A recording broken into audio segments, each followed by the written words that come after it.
C'est en toute discrétion que le parquet de Paris a ouvert une enquête préliminaire pour faire la lumière sur la gestion de LSK, la société luxembourgeoise que présidait DSK et qui laisse aujourd'hui un trou béant de 100 millions d'euros. LSK, c'était des initiales, d'un côté Thierry Lane, un homme d'affaires franco-israélien, et de l'autre Dominique Strauss-Kahn. Les deux hommes voulaient créer un fonds d'investissement de 2 milliards de dollars.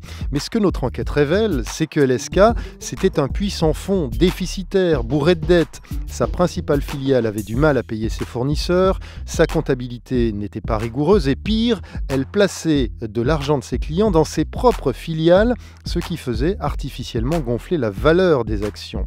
Dans le groupe LSK, on était plus que borderline et le personnel en avait conscience. J'ai déjà pu dire, parmi d'autres personnes, qu'on ne voulait pas finir en prison à se voir importer des oranges. À la fin, on en avait vraiment peur, en fait. Après la faillite prononcée à l'automne 2014, la démission de DSK et le suicide de Thierry Lane, restent aujourd'hui deux questions. 1. Où sont partis les 100 millions d'euros que se disputent 156 créanciers? 2. Les ex-administrateurs dont DSK peuvent-ils être tenus pour responsables de ce fiasco? C'est ce que va devoir établir la brigade financière de Paris.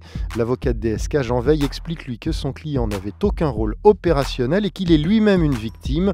On aurait imité sa signature, affirme-t-il, sur des PV de conseil d'administration.